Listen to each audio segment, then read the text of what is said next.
നമസ്കാരം. മെട്രോ മാറ്റിനിയിലേക്ക് സ്വാഗതം. തെന്നിന്ത്യയിൽ മാത്രമല്ല ജവാനിലൂടെ ബോളിവുഡിലും വരവറിയിച്ചു കഴിഞ്ഞു നയൻതാര. സിനിമകളുടെ തിരക്കുകൾ ഉണ്ടെങ്കിലും കുടുംബത്തിനാണ് എല്ലാത്തിനും ഉപരി സ്ഥാനമെന്നും പറയാതെ പറയുന്നുണ്ട് ലേഡി സൂപ്പർ സ്റ്റാർ.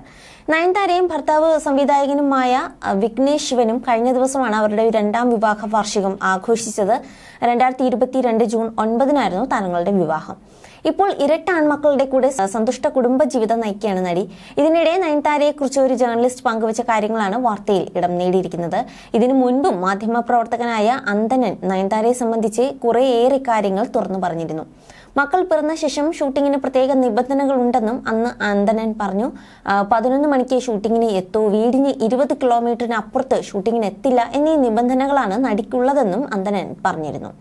എന്നാൽ ഇപ്പോഴിതാ നടി താമസിക്കുന്ന അപ്പാർട്ട്മെന്റിലെ അയൽവാസികളുമായി പ്രശ്നത്തിലാണെന്നാണ് അന്തനൻ പങ്കുവയ്ക്കുന്ന വിവരം. ദേശീയക്കാരിയായ നയൻതാരയെ അയൽവാസികൾ സഹിക്കുകയാണെന്ന് അന്തനൻ പറയുന്നു. എന്റെ സുഹൃത്ത് ഈ അപ്പാർട്ട്മെന്റിലുണ്ട്. അവന്റെ കുടുംബങ്ങൾ നാട്ടിൽ നിന്ന് വന്നു. കുട്ടികളെല്ലാം ഉണ്ട്. സ്വിമ്മിംഗ് പൂളിൽ കുളിക്കണമെന്ന് അവർക്ക് ആഗ്രഹം. അവിടെ പോയപ്പോൾ നയൻതാര 2 കുട്ടികളെയും കൊണ്ട് ഇരിക്കുന്നുണ്ട്. ഈ കുട്ടികൾ പൂളിൽ കളിച്ച് ആസ്വദിക്കവേ അത് വീഡിയോ എടുത്തു. ക്യാമറ തിരിച്ചപ്പോൾ നയൻതാരയുടെ കുട്ടികളും അതിൽ പതിഞ്ഞു. ഓടി വന്ന നയൻതാര ഫോൺ പിടിച്ചു വാങ്ങി എല്ലാവരെയും ആട്ടിപ്പായിച്ചു. കരഞ്ഞുകൊണ്ട് വന്ന കുട്ടികൾ ആന്റി ഞങ്ങളെ വിരട്ടി വിട്ടെന്ന് പറഞ്ഞു. അവർ വഴക്കിന് പോയില്ല, ഒരു പരാതിക്ക് പോയി. മറ്റൊരു കാര്യം, നയൻതാരയ്ക്ക് 50-60 ചെരുപ്പുകളുണ്ട്. അത് വീട്ടിനുള്ളിൽ വെക്കില്ല. അപ്പാർട്ട്മെന്റിന് പുറത്ത് ഇങ്ങനെ ചെരുപ്പ് വെക്കുന്നത് അടുത്തുള്ളവർക്കും ദേഷ്യമുണ്ടാക്കുന്നുണ്ട്. ഈ ചെരുപ്പുകൾ ഉള്ളിൽ വെച്ച് കൂടെ എന്ന് ചോദിച്ചതിന് അത് വലിയ പ്രശ്നമായി. വീട്ടിലെ ജോലിക്കാർ ഈ ചെരുപ്പുകൾ തുടച്ചു വെക്കണം. ഡെലിവറി ബോയ്സുമായി നയൻതാരയ്ക്ക് പ്രശ്നമുണ്ടെന്ന് അന്തനൻ പറയുന്നു. നയൻതാരയുടെ അപ്പാർട്ട്മെന്റിലേക്ക് കയറാൻ അവർ ഭയപ്പെടുന്നു. വരുന്നവരെല്ലാം വഴക്ക് പറയുന്നു. ഇതെല്ലാം എവിടെ പോയി അവസാനിക്കും എന്നറിയില്ല.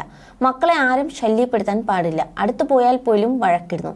പോയിസ് ഗാർഡനിൽ ബാഷിം അപ്പാർട്ട്മെന്റിൽ ഒരു വലിയ വീട് നയൻതാര വാങ്ങിയിട്ടുണ്ട്. ആ വീട്ടിലേക്ക് മാറിയിട്ടില്ല. താരവും കുടുംബവും ആ വീട്ടിലേക്ക് മാറട്ടെ എന്നാണ് അപ്പാർട്ട്മെന്റിലുള്ളവർ പ്രാർത്ഥിക്കുന്നതെന്നും അന്തനൻ പറയുന്നു. അതുപോലെ നേരത്തെ താമസിച്ച അപ്പാർട്ട്മെന്റിലും ഇതുപോലുള്ള പ്രശ്നങ്ങൾ നയൻതാര ഉണ്ടാക്കിയിട്ടുണ്ടെന്നും അന്തനൻ പറയുന്നു. You're watching me on metromatney.com. On metromatney.com. Metromatney.com. Metromatney.com. Subscribe for more videos. Subscribe for more videos. Subscribe here for more videos. Subscribe now. Thank you.